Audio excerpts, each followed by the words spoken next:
Αγαπητοί φίλοι, χαίρετε.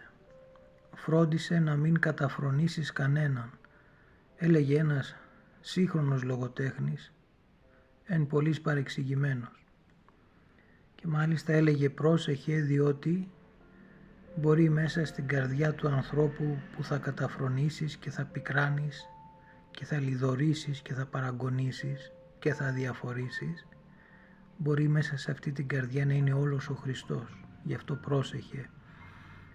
Έρχεται η Αγία μας Εκκλησία και λέει ότι πρέπει να δίνουμε μια ιδιαίτερη βαρύτητα ως έκφραση ορθόδοξης πνευματικότητας μέσω της αγάπης προς τον άλλον απέναντι σε κάθε άνθρωπο που αναφορικά τουλάχιστον με εμάς είναι πλέον αδύναμος σε σχέση με εμάς. Ξέρετε, μάθαμε να έχουμε μια καλή συμπεριφορά, μια ευγενική διαγωγή, μια αρχοντική υπακοή απέναντι στους ισχυρότερους και ποτέ στους πλέον αδυνάμους. Γι' αυτό και οι πατέρες λένε ότι η υπακοή θα πρέπει να γίνεται από πεποίθηση και προαίρεση και όχι από ανάγκη. Έχει διαφορά η μία περίπτωση και η άλλη. Και πρόσεχε μην καταφρονήσεις κανέναν, διότι ο καιρός έχει γυρίσματα και μπορεί σήμερα εκεί που εμείς νομίζουμε ότι είμαστε καλά, αύριο να αλλάξουν τα πράγματα και να βιώνουμε επίσης μια κατάσταση δύσκολη και μετά να αναγκαζόμαστε να σκεφτόμαστε και να λέμε «Στερνή μου γνώση να σε είχα πρώτα». Θέλω να μοιραστώ απόψε μαζί σας μια ιστορία αληθινή καθόλου, πάντοτε αληθινά είναι όλα όσα λέμε, προσωπική μαρτυρία. Τη βιώσαμε όταν πηγαίνουμε, μία από τις πολλές φορές που πηγαίνουμε με το σύλλογο σε ανθρώπους αστέγους. Αυτός ο άνθρωπος βρισκόταν λίγο έξω από το λιμάνι, στα σοκάκια εκεί του Πειραιά της παλιάς Τρούμπας, για όσους γνωρίζετε, από τον Πειραιά, στη Δευτέρας Μεραρχίας και από εκεί. Δηλαδή μεταξύ Αγίου Σπυρίδωνος και Αγίου Νικολάου, φανταστείτε, έτσι να το πούμε, κατά κάποιο τρόπο στον Πειραιά. Εκεί λοιπόν σε ένα από τα πολλά παγκάκια κάθεται, δεν θα πω το όνομα, διότι κάποιοι μπορεί να το γνωρίζετε, δύο φίλοι είναι. Ο ένας όταν λοιπόν τους συναντήσαμε και έτσι ήρθαμε σε επαφή μαζί τους και αρχίσαμε να τους επισκεπτόμαστε, ανταλλάξαμε τηλέφωνα, μάθαμε ο ένας το όνομα του άλλου. Κάποια στιγμή μου λέει ο ένας εκ των δύο, μου λέει «Για κοίτα με καλά, με γνωρίζεις?» Του απάντησα «Όχι». Μου λέει «Για ξανακοίτα με, πρέπει να με γνωρίζεις». Μου λέει «Πόσο ετών είσαι?» Του λέω 43. Μου λέει «Τότε μάλλον δεν θα με γνωρίζεις. Ήσουν μικρός τότε». Λέω «Εξηγήστε μου». Μου λέει «Εγώ ήμουν αυτός», μου είπε το όνομα, γνωστό όνομα στον Πειραιά, ο οποίος πριν 30 χρόνια είχα το μεγαλύτερο μπουζουξίδικο στον Πειραιά επί της οδού Τάδε, στο κέντρο του Πειραιά.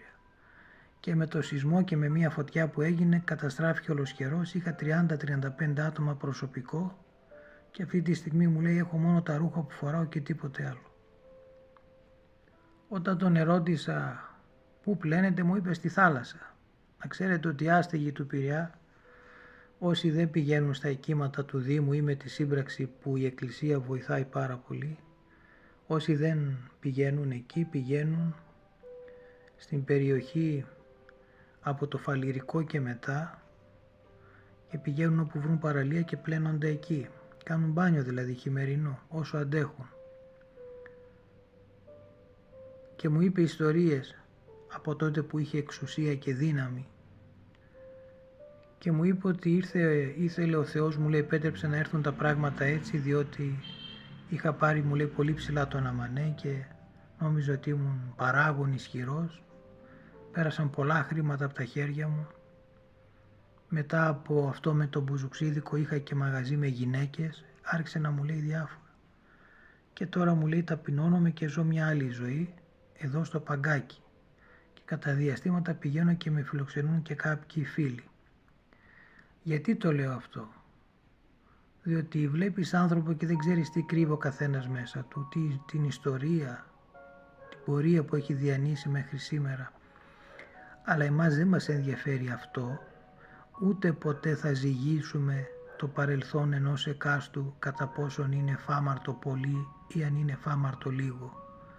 Όταν ο ίδιος ο Χριστός μας στην πόρνη που λιθοβολούσαν μπήκε μπροστά και την προστάτευσε. Ποιος ο Χριστός μας? Εμείς που έχουμε πράξει όσα και αυτοί οι άνθρωποι που είναι στα παγκάκια και ακόμη περισσότερα, να ερχόμαστε και να κάνουμε κριτική στη ζωή αυτών των ανθρώπων, πώς έζησαν, τι έκαναν, πάει πολύ.